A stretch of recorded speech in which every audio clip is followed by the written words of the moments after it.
Billionaire CEO accidentally saw her changing on a CCTV camera, and one glance changed everything. I make it a point to understand the people who work for me, Dominic Blackwood said, his penetrating gaze never leaving her face, especially those in positions of trust. Eliza Morgan felt her spine stiffen as she sat across from one of the most powerful men in the hospitality industry. So you've been investigating me? I prefer to call it due diligence. And watching me change my clothes on security cameras. Was that due diligence too, Mr. Blackwood? The billionaire's expression shifted almost imperceptibly. That was unexpected, but it revealed something I rarely see in this world of carefully crafted personas. And what exactly did it reveal? She challenged, refusing to be intimidated despite the hammering of her heart. His voice dropped to a tone that seemed to resonate through her very bones. Authenticity, Ms. Morgan. True dignity under pressure. The kind that can't be faked or taught, and the very quality I've been searching for. Have you ever wondered what happens when your most vulnerable moment becomes the catalyst for an unexpected opportunity? When being seen at your worst somehow reveals your best. This is the story of how one accidental glance changed everything for two people who never should have met. If you've ever felt exposed, misjudged, or underestimated, this story will resonate with you. Give this video a like if you believe that sometimes our most unguarded moments can lead to our greatest transformations. I'm Mr. Harrison, and today I'm sharing the remarkable story of Eliza Morgan and Dominic Blackwood. Two people whose lives collided in the most unexpected way, proving that sometimes, it's not the carefully constructed image we present to the world that matters, but the authentic self we reveal when we think no one is watching. The security monitor flickered in the corner of Dominic Blackwood's vast office, one of 12 screens displaying feeds from his flagship property, the Lumiere Hotel. The soft blue glow illuminated his features as he scrolled through the security protocol report on his tablet. At 42, Dominic had built the Blackwood Hospitality Group from a single struggling hotel inherited from his father into an international luxury brand with 37 properties across 4 continents. His success came from attention to detail, uncompromising standards, and an almost supernatural ability to predict market trends before they emerged. The recent security breach at his Seattle property had been minor, a guest accessing another's room due to a key card malfunction, but Dominic didn't believe in minor problems. In his experience, small oversights were merely symptoms of larger vulnerabilities, which was why he was personally reviewing the security systems across all his properties, starting with the crown jewel, the Lumiere. His finger swiped across the tablet, cycling through camera feeds methodically. Lobby, clear. Grand staircase, clear. East corridor, clear. Staff areas. A flicker of movement on monitor 6 caught his attention. His finger paused, expanding the feed just as a young woman entered the staff locker room, clearly distressed. Her dark hair was pulled back in a neat bun, though several strands had escaped to frame a face that showed signs of strain. Her hotel uniform, the tailored charcoal dress with the signature Lumiere gold piping that he had personally approved in the last design overhaul, was soaked down the front, clinging uncomfortably to her slender frame. Dominic's first thought was professional. A staff member in disarray was unacceptable in a 5-star establishment. His second thought was to note that she was new. He didn't recognize her from his regular visits to the property. His third thought never fully formed, because the woman began to unbutton her uniform dress, clearly intending to change. Professional ethics kicked in immediately. He moved to switch the feed, to give this employee the privacy she deserved. But before his finger completed the motion, the woman froze, her gaze lifting to the small camera mounted in the corner of the room. For 3 heartbeats, she stared directly at the lens, and through some trick of technology or fate, it felt to Dominic as though she was looking straight at him. Her expression transformed from shock to something more complex. A mixture of embarrassment, anger, and then, surprisingly, resolve. Instead of covering herself or turning away, she straightened to her full height.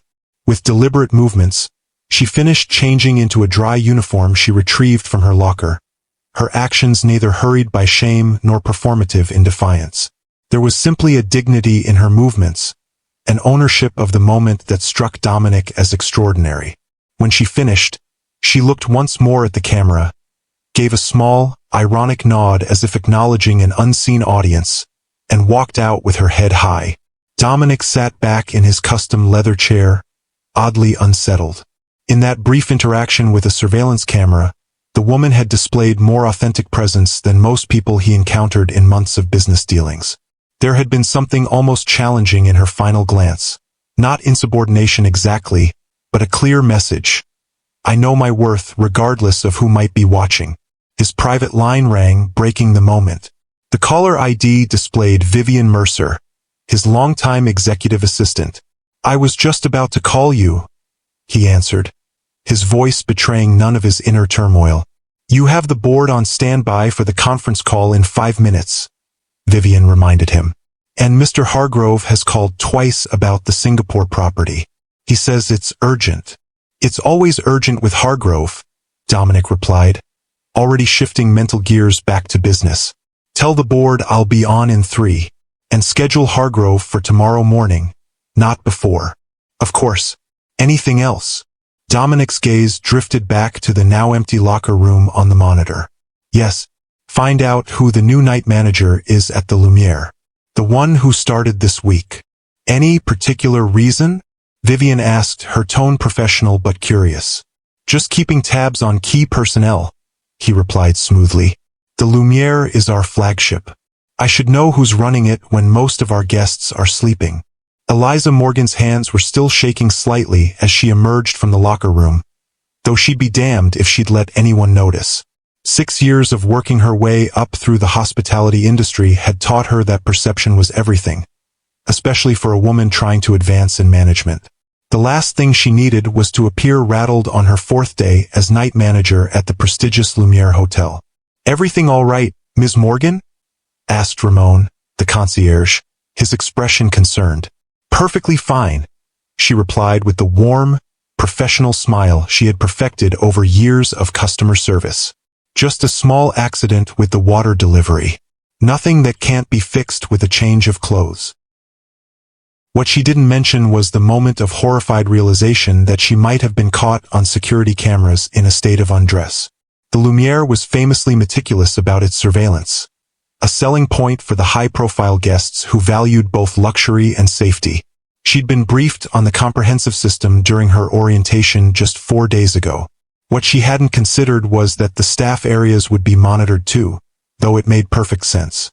A hotel that catered to celebrities, business moguls, and the occasional foreign dignitary would naturally want to ensure that those with access to private spaces were themselves being observed. The question was, who was watching? Some bored security guard? The hotel manager?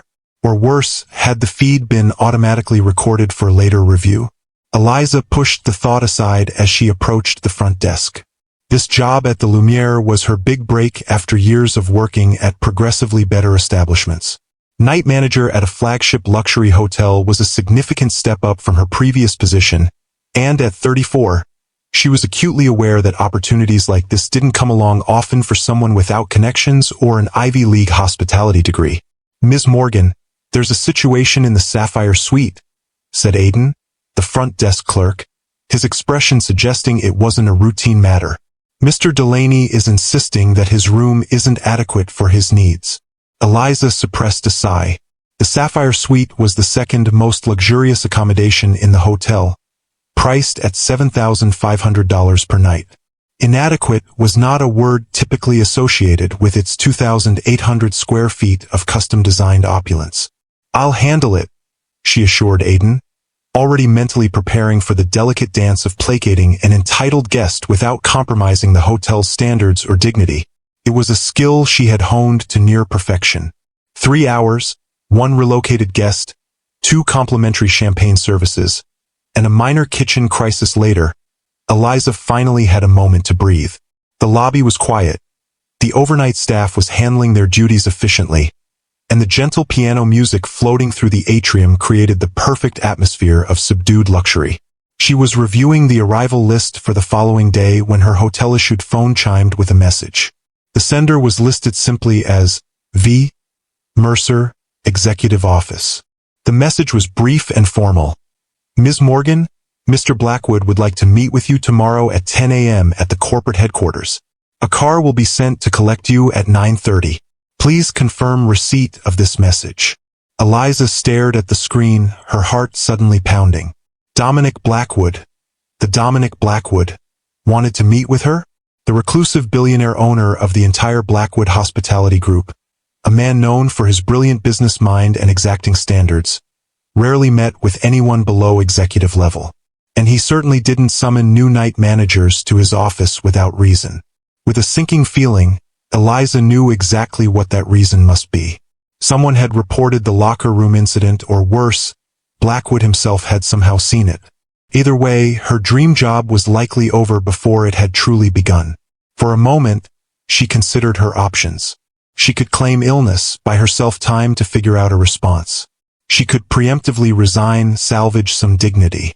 Or she could face whatever was coming head-on, the same way she had faced that camera, with composure and self-respect. Her fingers hovered over the phone for only a second before typing. Message received. I will be ready at 9:30. Whatever Dominic Blackwood had to say to her, Eliza Morgan would meet it standing tall. She had worked too hard, overcome too much to do anything else.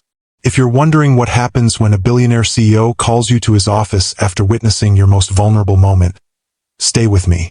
This story takes an unexpected turn that reveals how true character is shown not in our carefully crafted public personas, but in those unguarded moments when we think no one is watching.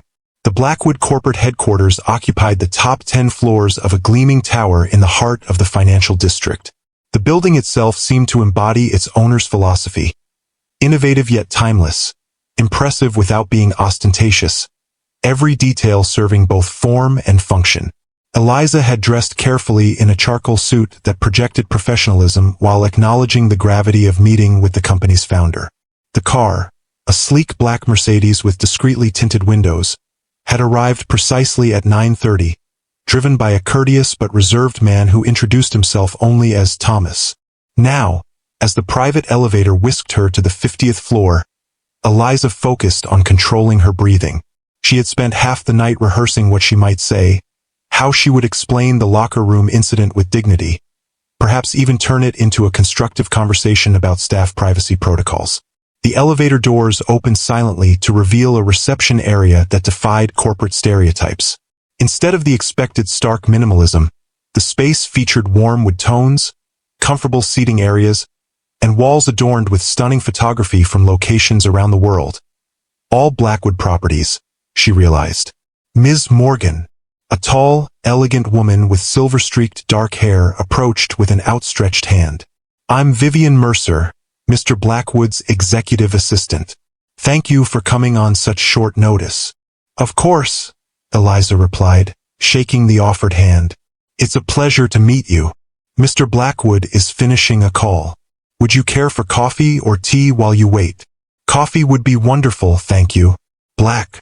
Vivian nodded approvingly, as if Eliza had passed some small test. Please make yourself comfortable. I'll let you know when he's ready. Left alone in a small but beautifully appointed waiting area, Eliza sipped the perfectly brewed coffee and tried to quiet her mind. Whatever was coming, she would face it with the same resilience that had carried her through every other challenge in her life. 15 minutes later, Vivian reappeared. Mr. Blackwood will see you now. Following the assistant down a corridor lined with more stunning photography, Eliza mentally prepared herself for the meeting ahead. She had never seen Dominic Blackwood in person, though his reputation preceded him. Business magazines described him as brilliant but demanding, innovative yet traditional in his expectations of excellence. The few published photos showed a man with intense dark eyes and the kind of features that improved with age, handsome in a way that suggested character rather than conventional beauty. None of that preparation mattered when Vivian opened the door to his office and Eliza found herself face to face with the man himself. Dominic Blackwood stood as she entered, a courtesy she hadn't expected. He was taller than she had imagined, his presence filling the vast office in a way that had nothing to do with physical size and everything to do with an innate authority that seemed to radiate from him. His dark hair was lightly threaded with silver at the temples, and his eyes, a deep blue that bordered on indigo, fixed on her with unsettling intensity. "Ms. Morgan," he said, his voice deeper than she had expected, with a resonance that seemed to bypass her ears and vibrate directly against her sternum. "Thank you for coming. Please have a seat."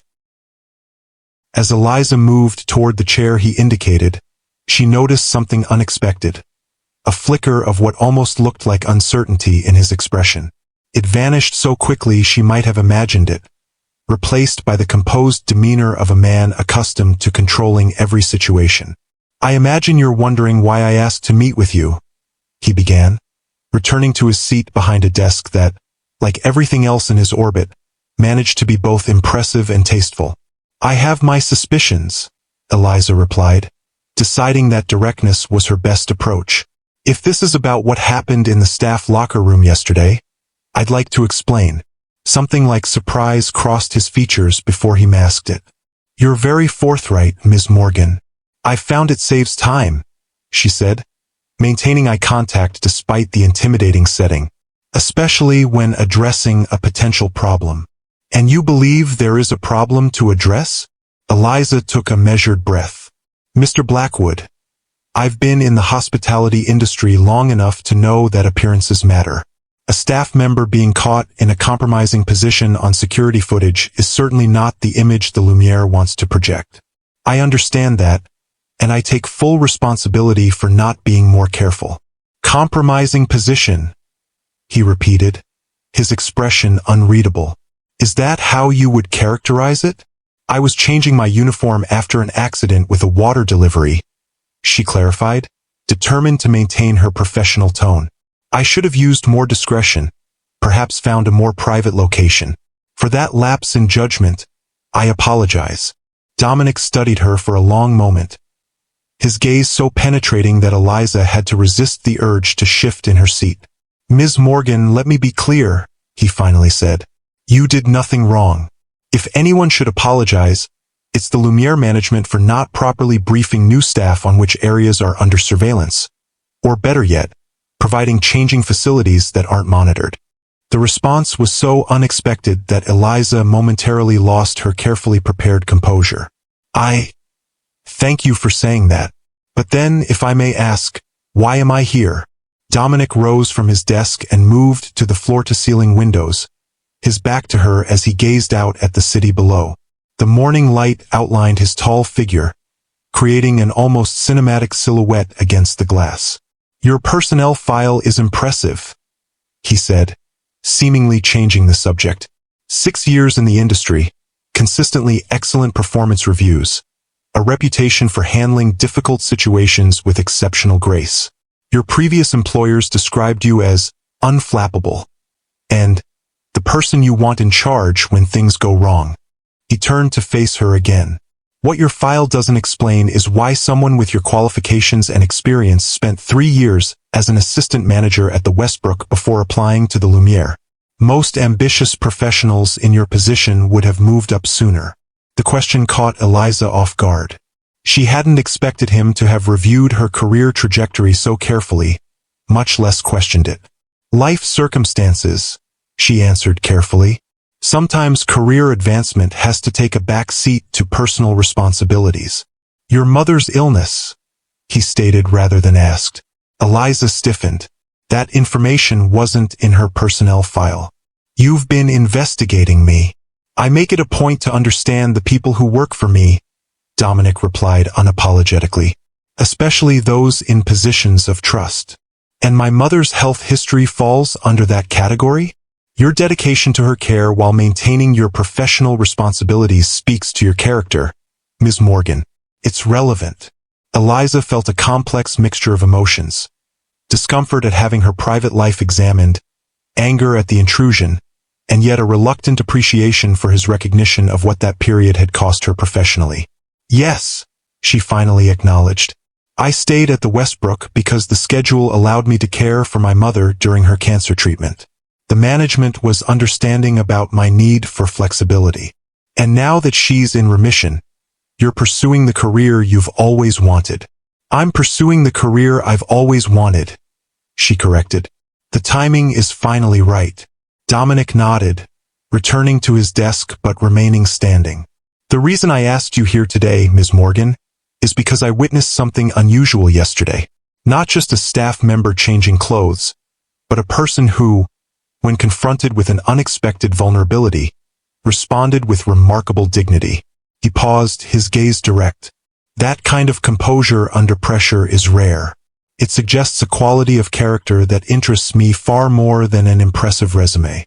Eliza felt oddly exposed, more so than during the actual incident. "I'm not sure I understand what you're saying, Mr. Blackwood. I'm saying that I have a proposition for you." He sat down again, leaning forward slightly. "The Blackwood Group is launching a new boutique hotel concept, Noir. It's designed to cater to a different clientele than our traditional properties. More intimate, more personalized, with an emphasis on creating unique experiences rather than standardized luxury." "I've heard rumors about the project," Eliza acknowledged, still uncertain where this was heading. "The first Noir will open in 3 months. We're still assembling the management team." His eyes held hers steadily. "I want you to be part of it." For the second time in their conversation, Eliza found herself completely blindsided. "I've been at the Lumiere for less than a week. And in that time, you've already demonstrated the exact qualities I'm looking for. Adaptability, grace under pressure, and an authentic presence that can't be taught in hospitality school. With all due respect, Mr. Blackwood, you've seen me for approximately 5 minutes on a security camera and 20 minutes in this office. That's hardly enough to make such an assessment." A hint of a smile touched his lips. "I've built a multi-billion-dollar business on my ability to recognize potential, Ms. Morgan. Sometimes 5 minutes is all it takes." Eliza took a moment to process what was happening. "What exactly are you offering?" "Assistant General Manager for the flagship Noir property, with the understanding that you would transition to General Manager within the first year, assuming the concept proves successful." The position he was describing would typically require at least another 5 years of career advancement from where she currently stood. It was the kind of opportunity that could change the entire trajectory of her professional life. "Why me?" she asked directly. "There must be dozens of more qualified candidates within your organization. Qualified on paper, perhaps." Dominic rose again, moving around the desk to lean against its edge, reducing the formal distance between them. "But Noir isn't about following the standard luxury hotel playbook. It's about creating something authentic in an industry increasingly defined by carefully manufactured experiences." He studied her with that penetrating gaze. "Yesterday, in that unguarded moment, you showed me something real. That's what Noir needs. Someone who understands that true luxury isn't about gold fixtures or thread counts, but about genuine human connection." Eliza stood as well, unwilling to remain seated while he loomed above her. "Mr. Blackwood, while I'm flattered by your offer, I have to wonder if there isn't something else at play here. Meaning that men in positions of power don't typically offer extraordinary opportunities to women they've seen in states of undress without expecting something in return. If you've ever had your intentions questioned or felt judged based on assumptions rather than truth, hit that like button. Sometimes the most genuine opportunities come from unexpected places, and the biggest barriers to our success are the walls we build around ourselves based on past experiences. Stay with me to discover how this confrontation unfolds and what it reveals about both Eliza and Dominic." Instead of the offense or anger she half expected, Dominic's expression showed something like respect. A fair concern, given the realities of the world we live in. "Let me be absolutely clear. This offer is professional, with no strings attached or expectations beyond excellence in the role described. The compensation package, reporting structure, and performance metrics will all be formally documented and reviewed by HR." He moved back behind his desk, restoring the professional distance between them. "I understand your skepticism, Ms. Morgan. Take some time to consider the offer. Vivian will provide you with the complete details, including the project overview and compensation package. Review it, and if you have questions or concerns, we can discuss them." Eliza nodded, still processing the unexpected turn this meeting had taken. "And if I decline, then you continue as night manager at the Lumiere, with my best wishes for your success there." His tone was matter-of-fact. This isn't an ultimatum or a requirement. It's simply an opportunity one believes would benefit both you and the Blackwood Group. The intercom on his desk buzzed softly. "Mr. Blackwood, your 11 o'clock is here," came Vivian's voice. "Thank you, Vivian." He turned back to Eliza. "I hope you'll consider my offer seriously, Ms. Morgan. Opportunities to build something truly innovative don't come along often in this industry." As she left his office moments later, Eliza's mind was racing. The folder Vivian handed her, containing the details of a position she had never imagined would be within her reach for years, felt almost unreal in her hands.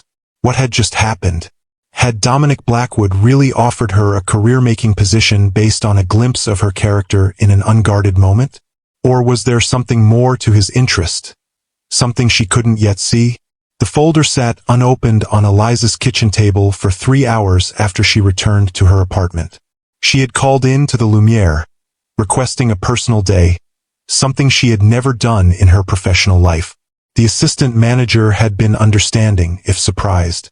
Now, as evening approached, she finally sat down and opened the folder containing Dominic Blackwood's unexpected offer. The contents were comprehensive. A detailed overview of the noir concept, architectural renderings of the first property, market analysis supporting the venture, and a proposed organizational structure with her potential position clearly outlined. The compensation package made her eyes widen. A base salary nearly triple what she currently earned, plus performance bonuses and equity options that could be life-changing if the concept succeeded. Everything was professionally presented, exactly as he had promised. There was nothing in the materials that suggested anything other than a legitimate business opportunity. And yet, Eliza couldn't shake her unease. Why her? What had Dominic Blackwood really seen in that moment of vulnerability that had prompted such an extraordinary offer? She reached for her laptop and began researching, first the noir concept, which had indeed been rumored in industry publications but with few concrete details, then Dominic Blackwood himself. The public information painted a consistent picture. Brilliant business strategist, intensely private, known for spotting industry trends years before competitors. He had taken his father's struggling hotel and transformed it into the cornerstone of an international luxury brand. With a reputation for excellence that commanded premium prices and fierce customer loyalty. Unlike many of his peers, Blackwood avoided the social circuit and rarely gave interviews.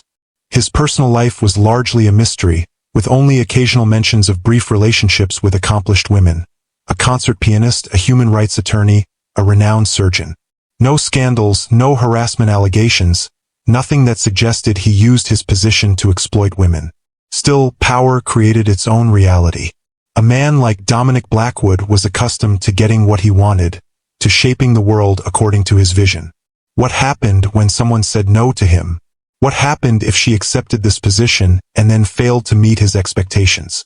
Eliza closed her laptop and moved to the window of her modest apartment.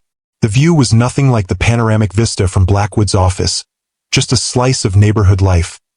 People returning from work, a couple walking their dog, the corner market with its cheerful awning. This was the life she had carefully built after years of sacrifice and hard work. Taking care of her mother through cancer treatment had delayed her career advancement, but she had no regrets. Now, with her mother in remission and her new position at the Lumiere, things were finally falling into place according to her own careful plan. Dominic Blackwood's offer would accelerate that plan dramatically, but at what cost? Would accepting mean surrendering control of her carefully plotted course to the gravitational pull of a man whose power and presence were undeniably disruptive? Her phone chimed with a text message from an unknown number. "Ms. Morgan, this is Dominic Blackwood. I realize my offer today was unexpected. If you have questions or concerns, I'm available to discuss them at your convenience. No pressure, just an open line of communication." Eliza stared at the message, surprised that he had reached out personally rather than through his assistant. The text was professional, respectful of boundaries, yet the mere fact of it, the direct connection to a man worth billions, felt strangely intimate. After careful consideration, she replied, "Thank you for the offer and the information. I'm reviewing it thoroughly. I do have questions, but they require more than a text exchange. Would tomorrow be possible?" His response came almost immediately. Tomorrow works. Name the time and place that's comfortable for you. The ball was in her court, a small but significant acknowledgement of the power imbalance between them. She considered suggesting a public place, a cafe or restaurant where the setting would reinforce professional boundaries.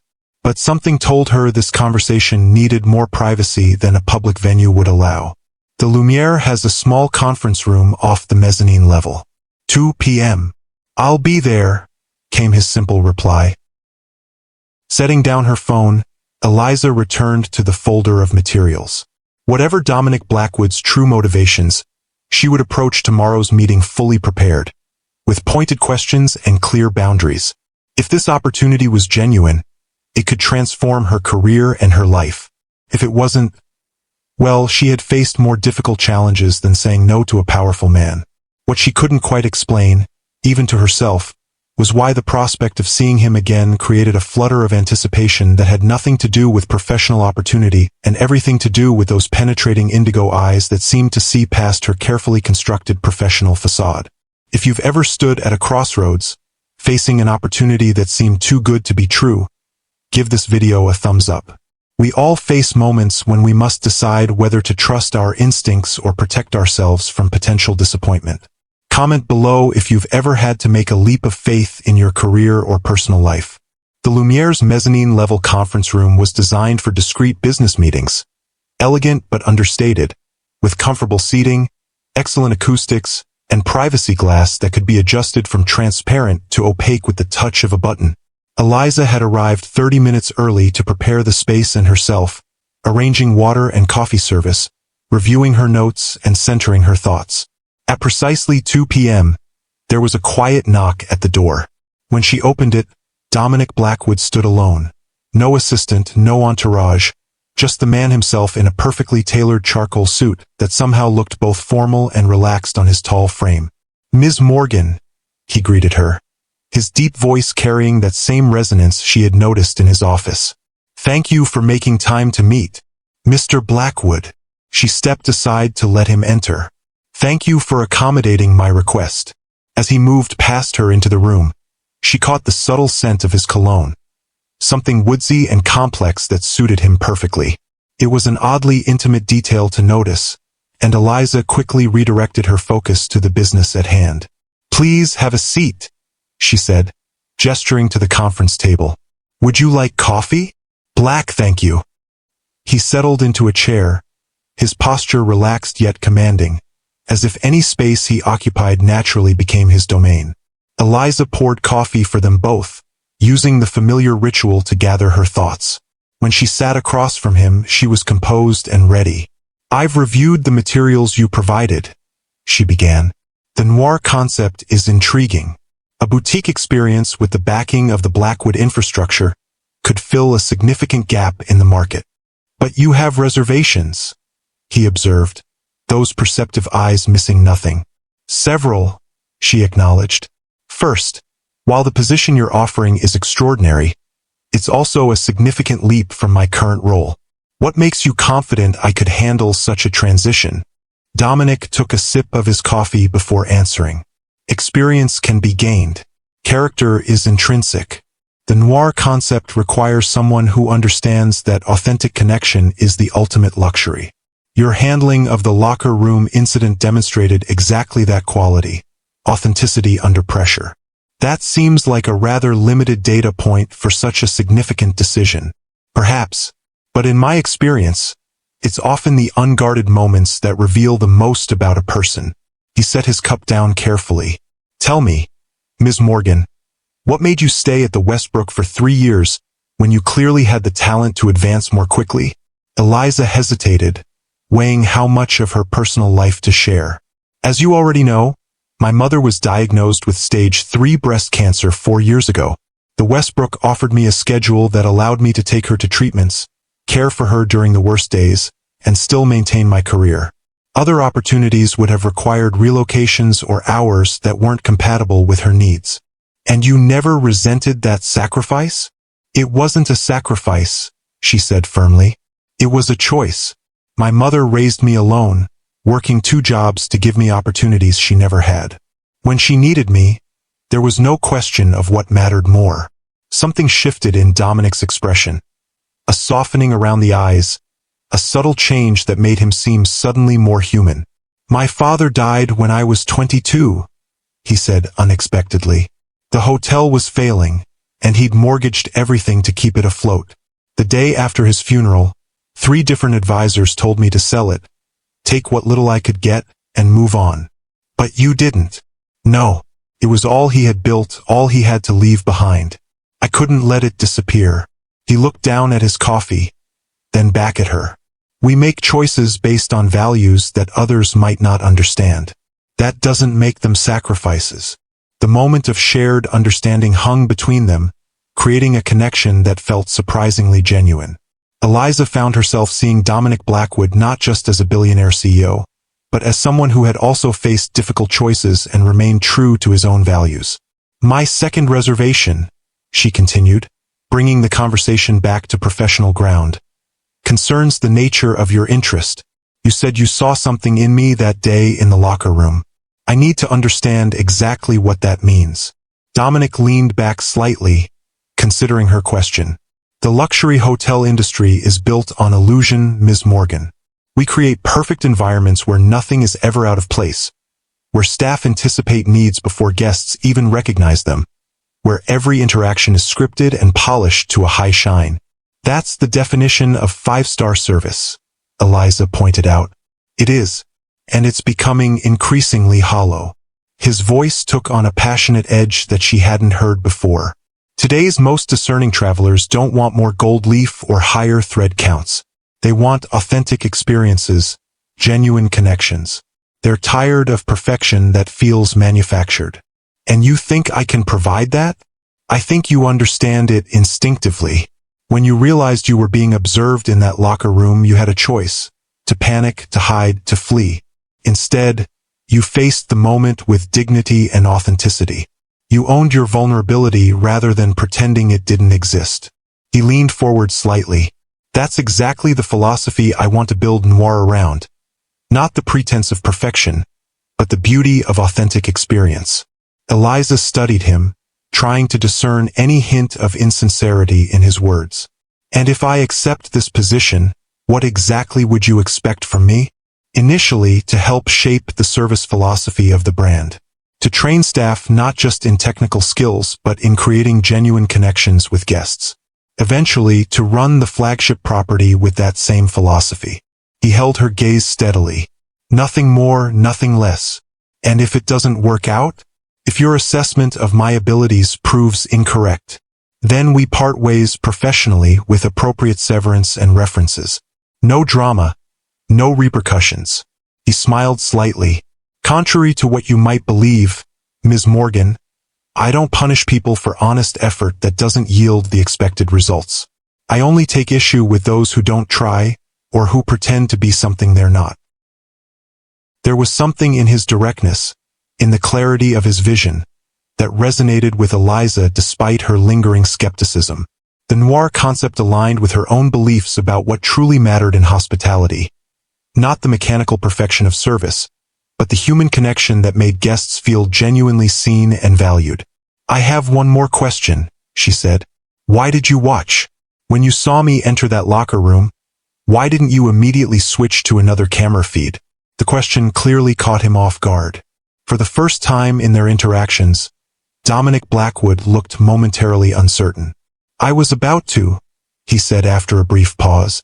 "But then you looked directly at the camera, and there was something in that moment, a recognition, a challenge, that made me pause. By the time I processed what was happening, you were already handling the situation with such remarkable composure that I found myself impressed." He shook his head slightly. "It wasn't voyeurism, Ms. Morgan. It was recognition of something rare." Eliza considered his answer, weighing its sincerity against her instincts. In her years in the hospitality industry, she had developed a finely tuned ability to read people, to sense when they were being genuine versus when they were performing. Everything in Dominic's manner suggested honesty. Uncomfortable honesty, perhaps, but honesty nonetheless. "I need time to think," she finally said. "This isn't a decision I can make impulsively." Of course. He reached into his jacket and produced a business card, sliding it across the table to her. My personal number is on the back. When you've made your decision, call me directly, regardless of what that decision is. As he stood to leave, he added, For what it's worth, Ms. Morgan, I believe you would excel in this role. Not because I want you to, but because everything in your history suggests you rise to challenges rather than shrinking from them. After he left, Eliza remained in the conference room, turning his card over in her fingers. The simple white cardstock with its embossed lettering felt weighty with possibility, and with risk. The rational part of her mind catalogued all the reasons to be cautious. The unusual circumstances of the offer, the dramatic leap in responsibility, the inherent power imbalance between them. But another part of her, the part that had worked double shifts to put herself through school, that had balanced her mother's care with her career ambitions, that had never taken the easy path when the right one was harder, recognized the opportunity for what it was. A chance to prove what she had always believed about herself. That evening, Eliza sat beside her mother on the worn but comfortable couch in the small apartment they still shared. At 62, Lucia Morgan remained vibrant despite the toll cancer treatment had taken on her body. Her once dark hair was now silver, cropped short in a stylish pixie cut that she'd adopted after chemotherapy, declaring that she might as well embrace the new me. You're unusually quiet tonight, Lucia observed, muting the cooking show they'd been half watching. Something on your mind? Eliza hesitated, then decided her mother had always been her best sounding board. I've been offered an incredible job opportunity, one that would change everything. But, Lucia prompted, hearing the unspoken reservation in her daughter's voice. But it came from an unexpected source in unusual circumstances, and I'm not sure if I should trust it or myself. Lucia turned to face her daughter fully. Tell me everything. And so Eliza did, starting with the water spill and ending with Dominic Blackwood's parting words that afternoon. She left nothing out, including her own conflicted reactions and the strange connection she felt despite her reservations. When she finished, Lucia was quiet for a long moment, her expression thoughtful. You know, she finally said, when I was pregnant with you, everyone told me I couldn't do it alone, that I should either marry your father, despite knowing he wasn't right for me, or consider other options. They all thought they knew better than I did what was possible. But you proved them wrong, Eliza said softly. I did, because I trusted myself more than I trusted their limitations. Lucia reached out to take her daughter's hand. The question isn't whether this man's offer is genuine, though my instinct says it is. The question is whether you believe in yourself enough to step into an opportunity that scares you. What if I fail? Then you fail having tried something extraordinary, rather than succeeding at something safe. Lucia squeezed her hand. You've spent 6 years proving yourself in this industry, and the last 4 taking care of me. Maybe it's time to let someone else recognize what I've always seen in you. Eliza felt tears prick at the corners of her eyes. When did you get so wise? Cancer has a way of clarifying what matters, Lucia said with a small smile. And what matters is that you stop putting limits on yourself based on what you think you deserve. You deserve everything, Mihija. The only question is whether you're brave enough to reach for it. Later that night, after her mother had gone to bed, Eliza took out Dominic Blackwood's card again. The decision crystallized in her mind with sudden clarity. Whatever his reasons for offering her this opportunity, her reasons for accepting or declining should be based on her own assessment of her capabilities, not on fear or suspicion. She picked up her phone and dialed the number on the back of the card. It rang twice before his now familiar deep voice answered. Mr. Blackwood, she said, her voice steady. This is Eliza Morgan. I've made my decision. Have you ever noticed how the moments that change our lives often come disguised as ordinary decisions? If you're enjoying this story of unexpected opportunity and the courage it takes to embrace change, hit that like button and subscribe to Timeless Love Tales with Mr. Harrison for more stories that remind us how life's most meaningful connections often begin in the most unexpected ways. I'd like to accept your offer, Eliza continued, with 2 conditions. There was a brief pause before Dominic responded, I'm listening. First, I want a 6-month review clause in my contract. If either of us feels this isn't working, we part ways amicably with the severance terms you mentioned. That's reasonable, he agreed. And the second condition? Eliza took a deep breath. I want your word that this is strictly professional. That what you saw in that locker room truly was about my character and not anything else. You have it, Dominic said without hesitation. My interest in you is professional, Ms. Morgan, based on qualities I believe will make Noir successful. After a brief pause, he added, though I won't pretend I don't find you intriguing as a person. That would be disingenuous. The candor of his response caught her off guard. Thank you for your honesty.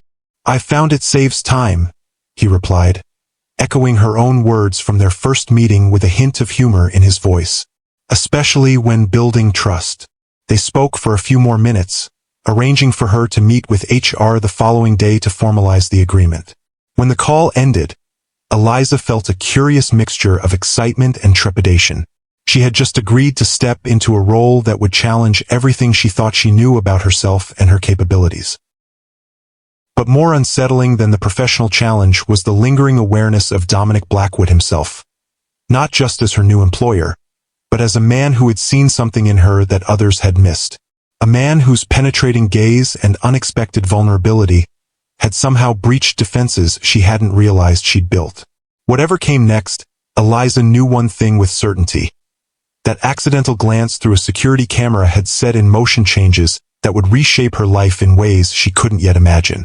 3 months later, Eliza stood in the lobby of the nearly completed Noir Hotel, watching as the final touches were put into place before the grand opening the following week. The space was unlike anything in the Blackwood portfolio, intimate rather than imposing, with warm lighting, natural materials, and an atmosphere that invited relaxation rather than awe. What do you think? Came Dominic's voice from behind her. She turned to find him observing her with that same intense focus she had come to recognize over the months they'd worked together. I think it's exactly what you envisioned. Luxurious without being ostentatious. Authentic without sacrificing. I think it's exactly what you envisioned. Luxurious without being ostentatious. Authentic without sacrificing quality. She gestured to the hand-carved reception desk made from reclaimed wood. Every element tells a story, invites connection. That was your influence, he acknowledged, moving to stand beside her. The storytelling aspect, making sure each piece has meaning beyond mere aesthetics. The past 3 months had been the most challenging and rewarding of Eliza's professional life. Dominic had kept his word about the nature of her role, involving her in every aspect of bringing Noir to life, from staff selection to design decisions to creating the service philosophy that would define the brand. What he hadn't warned her about was how closely they would work together. Unlike most CEOs who delegated projects to their teams, Dominic had been intimately involved in Noir's development, often working alongside Eliza late into the evening, debating details that most executives would consider beneath their notice. Through those long hours and intense discussions, a relationship had developed that defied easy categorization. Not quite friendship, definitely not romance, but something built on mutual respect and a shared vision that sometimes felt more intimate than either. The staff training is complete, she reported, shifting to professional ground.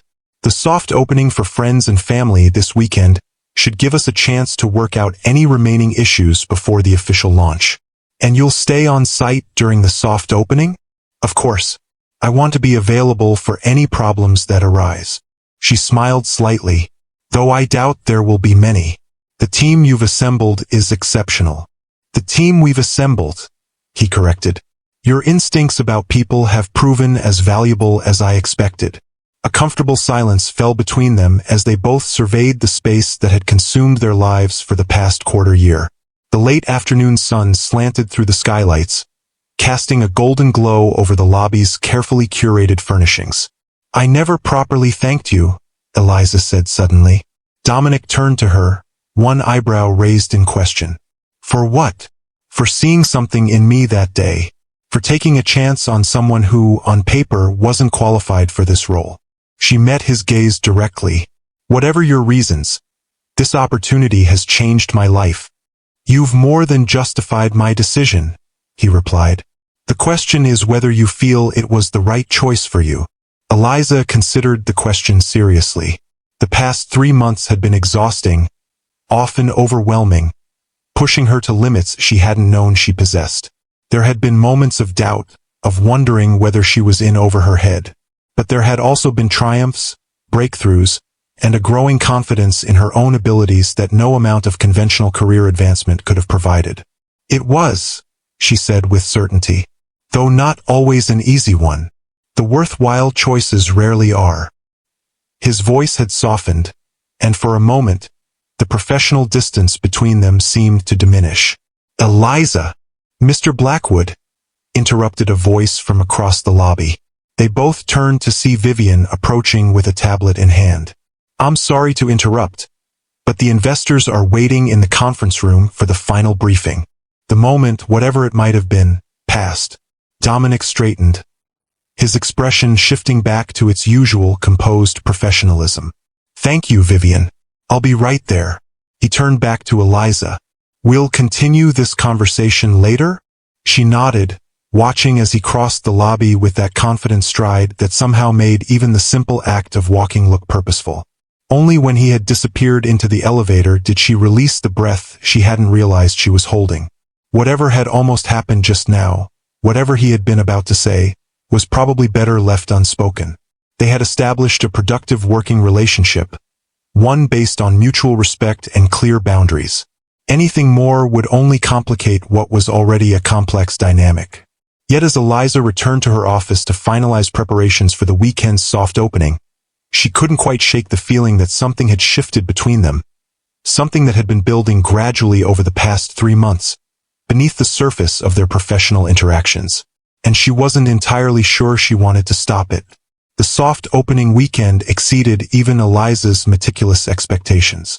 The carefully selected guests, a mixture of industry influencers, loyal Blackwood clients, and personal connections of the executive team, responded enthusiastically to Noir's unique approach to luxury hospitality.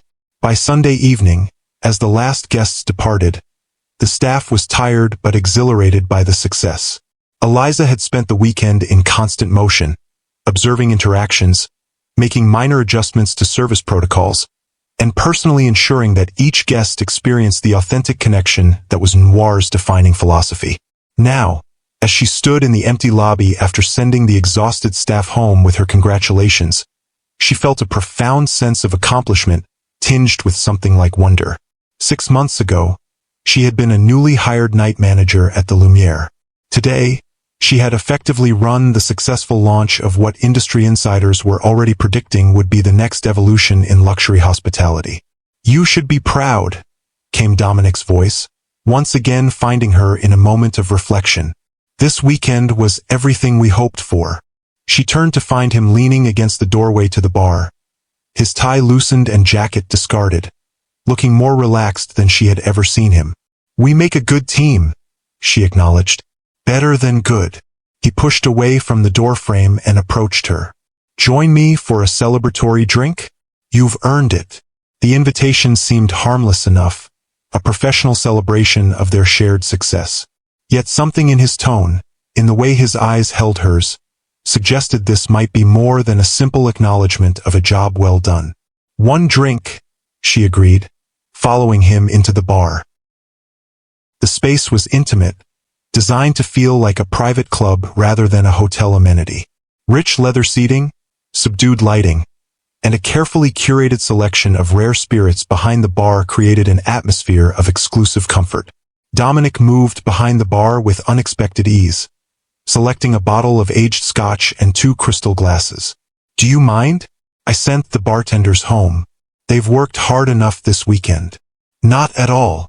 Eliza settled onto one of the bar stools, watching as he poured 2 measures of amber liquid with the precision of someone who appreciated fine things. He handed her a glass, then came around to sit beside her rather than across the bar. "To Noir," he said, raising his glass, "and to the woman who brought its philosophy to life. To partnerships that exceed expectations," she countered, clinking her glass gently against his.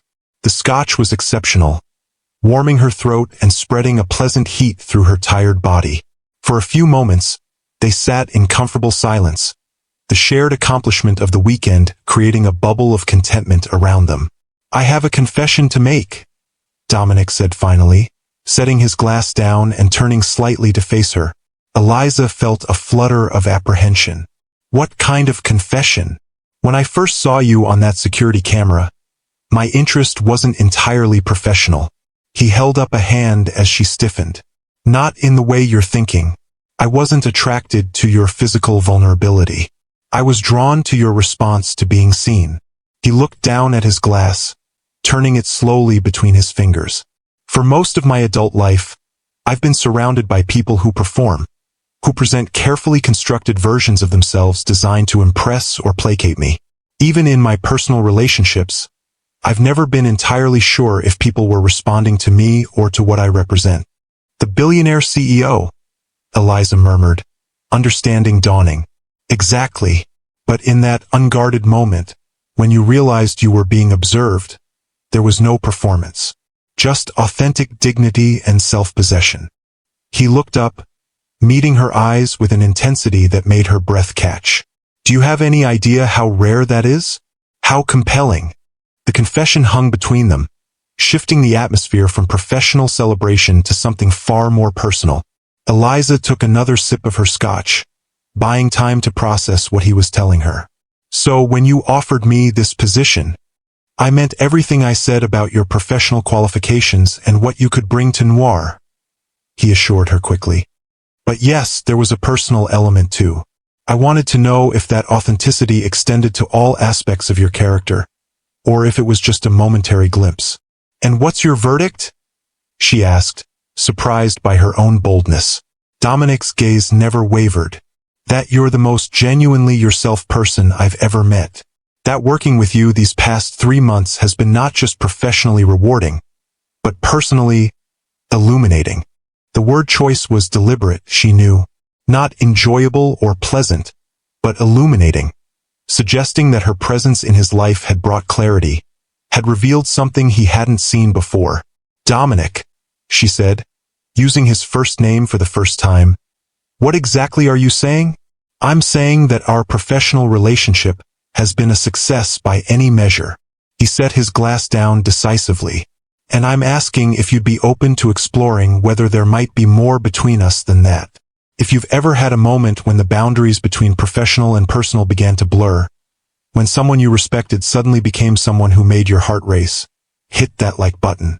And if you're wondering whether Eliza will take this leap of faith or protect the career she's worked so hard to build, subscribe to Timeless Love Tales with Mr. Harrison to find out what happens next in this story of unexpected connection."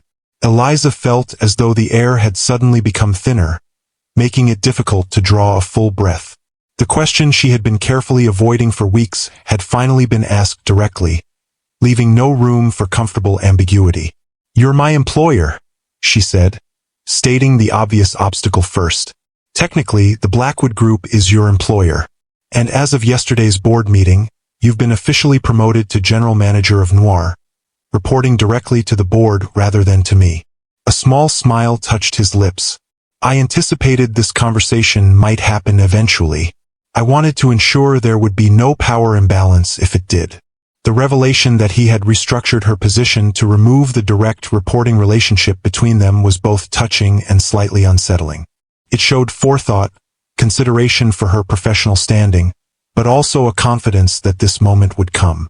"There would still be complications," she pointed out. "People would talk. They might question whether I earned my position." "People always talk," he countered. "The question is whether we let their assumptions dictate our choices." Eliza studied him, seeing beyond the confident exterior to the vulnerability beneath. Dominic Blackwood, for all his wealth and power, was taking a risk here, opening himself to rejection, to the possibility that she didn't feel the same connection he did. And the truth was, she did feel it. Had felt it growing over the months they'd worked together, in the way he listened to her ideas with genuine interest, in the respect he showed for her perspective even when it differed from his own, in the rare moments when his carefully maintained composure slipped to reveal the man beneath the CEO. "I don't make personal decisions impulsively," she said finally. Just as I didn't accept your professional offer without consideration. I wouldn't expect you to. He reached out slowly, giving her time to pull away, and covered her hand with his. The simple contact sent a current of awareness through her that had nothing to do with professional respect. Take all the time you need. I've learned patience is often rewarded with the things that matter most. The warmth of his hand on hers, the intensity of his gaze, the intimacy of the moment. All of it threatened to overwhelm Eliza's carefully maintained composure. She gently withdrew her hand, needing physical distance to think clearly. I should go, she said, standing. It's been a long weekend, and we both need rest before the official opening. Dominic nodded, accepting her retreat without protest. Of course. He stood as well, maintaining a respectful distance. Whatever you decide, Eliza, nothing changes professionally. You've earned your position, and my respect, entirely on your own merit. As she gathered her things to leave, he added quietly, for what it's worth, I've never done this before. Pursued a personal relationship with someone in my professional circle. That should tell you something about how unique our connection is, at least from my perspective. The admission stayed with Eliza long after she left the hotel, following her home like a shadow that couldn't be shaken. In her small apartment, with her mother already asleep, she found herself standing at the same window where she had contemplated his job offer 3 months earlier. The parallels weren't lost on her. Once again, Dominic Blackwood had offered her something unexpected, something that could change the course of her life. Once again, she found herself weighing potential against risk, opportunity against caution. But this time, the stakes felt infinitely higher. A career could be rebuilt if things went wrong. A heart was another matter entirely. The official opening of Noir was a triumph by any measure. Press coverage was extensive and overwhelmingly positive, with industry publications praising the concept as revolutionary and the future of luxury hospitality. Bookings were solid for months in advance, with a waiting list growing for peak periods. Through it all, Eliza and Dominic maintained their professional rapport, their interactions during the launch events giving no hint of the personal question that hung unresolved between them. If anything, they worked together more seamlessly than ever, each anticipating the other's needs and thoughts with an almost uncanny synchronicity. A week after the opening, with operations running smoothly under her leadership, Eliza finally felt ready to address what had been left unfinished that night in the bar. She sent Dominic a simple text, "Dinner tonight? My place. 8 p.m. His reply came moments later, "I'll be there." The invitation to her home rather than a restaurant was deliberate, a choice to meet on her territory, in the modest apartment she shared with her mother, rather than in the rarefied world he typically inhabited. If they were to explore a personal relationship, she wanted him to see her life as it truly was, not just the professional persona she presented at Noir. Lucia, informed of the dinner guest, had tactfully arranged to spend the evening with her sister across town, giving Eliza and Dominic privacy while making it clear she expected to hear all about it later. At precisely 8 p.m., the doorbell rang. Eliza, who had changed from her work clothes into a simple blue dress that she hoped struck the right balance between casual and special, took a deep breath before opening the door. Dominic stood there holding a small bouquet of wildflowers rather than the expected roses or orchids, a choice that suggested he had given thought to what might please her rather than defaulting to conventional luxury. He too had changed from his business attire into dark jeans and a cashmere sweater that made him look more approachable, more human. "These reminded me of you," he said, offering the flowers. "Beautiful without trying to be." The simple sincerity of the gesture and words touched her more deeply than any grand romantic gesture could have. "Thank you," she said, accepting them with a genuine smile. "Please, come in." As she led him into the apartment, she was acutely aware of how different it was from his world. The comfortable but worn furniture, the family photos on the walls, the small kitchen where she had prepared a simple meal rather than ordering in from an expensive restaurant. If Dominic noticed the contrast between her home and the luxury he was accustomed to, he gave no sign of it. Instead, he moved through the space with genuine interest, pausing to look at photos, asking questions about the stories behind certain items, making himself at home in a way that put her at ease. Over dinner, a homemade paella that had been her mother's specialty and that Eliza had perfected over years of practice. They talked not about work or the hotel, but about their lives, their backgrounds, the experiences that had shaped them. Dominic spoke of his father's struggle to keep the original hotel afloat, of the lessons in perseverance he had learned watching a man refuse to give up on his dream even as banks threatened foreclosure. He shared stories of his early days taking over the business, of the mistakes he'd made and the hard-won wisdom that had come from them. In turn, Eliza told him about growing up with a single mother who had sacrificed everything to give her opportunities, about working her way through school, about the values of hard work and integrity that had guided her career choices. She spoke of her mother's cancer diagnosis and the perspective it had given her on what truly mattered in life. As the evening progressed, the initial awkwardness faded, replaced by a deepening connection that felt both new and somehow familiar, as if they were remembering each other rather than getting to know one another for the first time. After dinner, they moved to the small balcony overlooking the neighborhood, the night air cool but pleasant. Standing side by side, looking out at the ordinary street below rather than the spectacular city views from his penthouse, Eliza finally addressed what had brought them here. "I've been thinking about what you said," she began, "about exploring whether there might be more between us than our professional relationship." Dominic turned to face her, his expression open, waiting. "I've spent most of my adult life focused on two things: taking care of my mother and building my career. I haven't made much room for personal relationships." She met his gaze directly. "The truth is, I'm not entirely sure I know how to do this.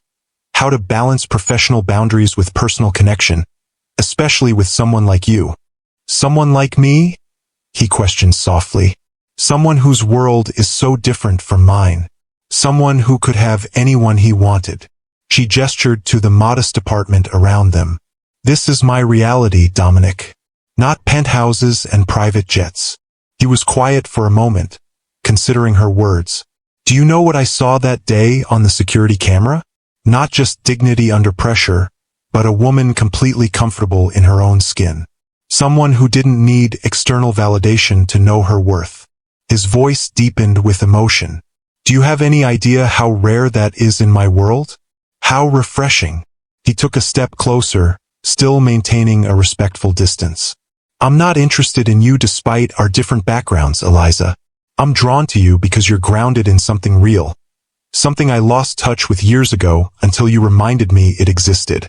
The sincerity in his voice, in his eyes, made something shift inside her. A wall beginning to crumble, a door starting to open. "I'm scared," she admitted, the words barely above a whisper. "Not of you, but of what happens if this doesn't work.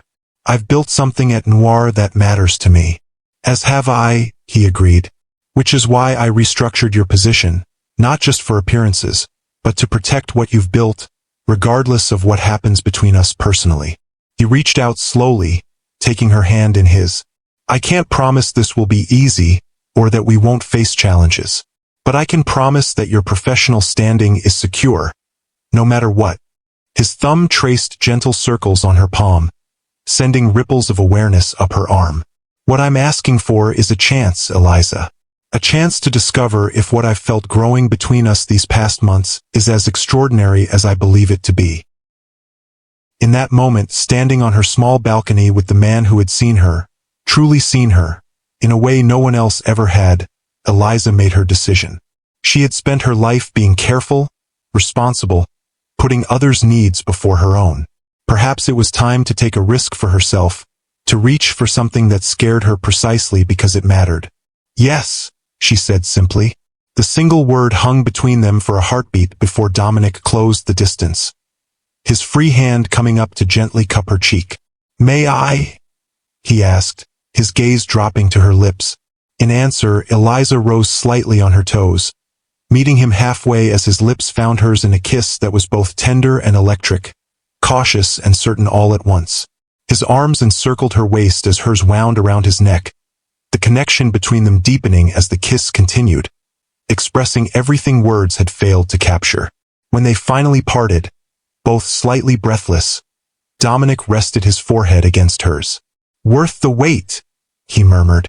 Eliza smiled, feeling a lightness she hadn't experienced in years. This won't be simple, she warned, ever practical even in this moment of connection.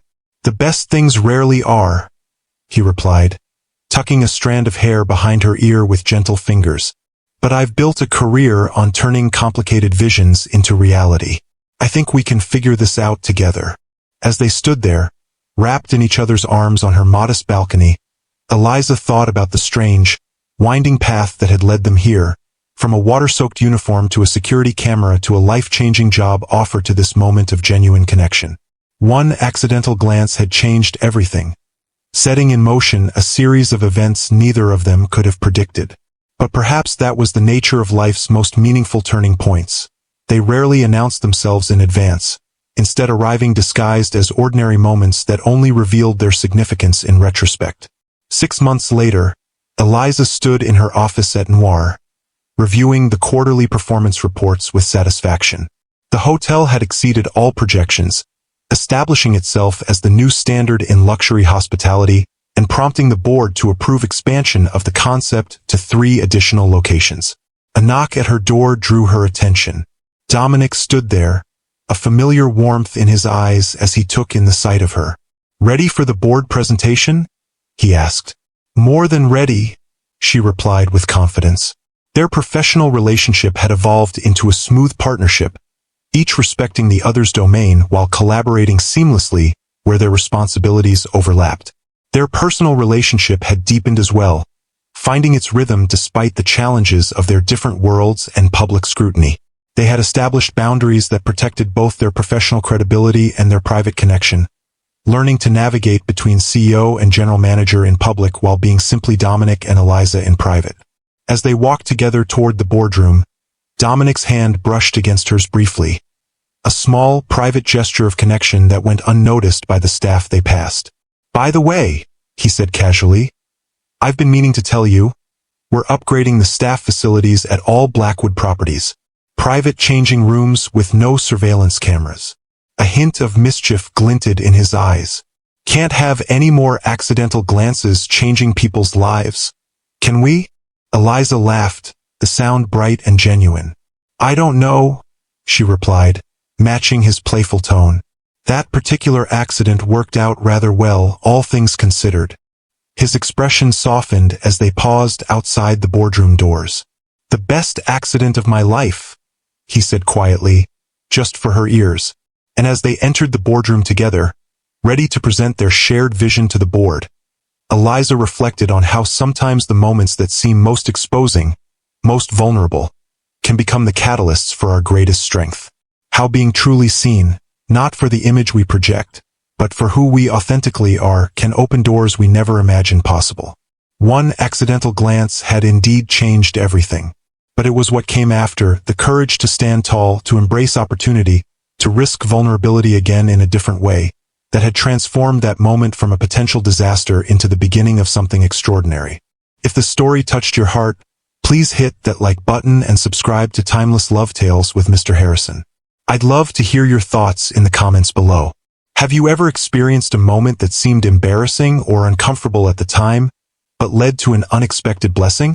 Remember that sometimes our most vulnerable moments can become our greatest opportunities, if we have the courage to face them with dignity and an open heart.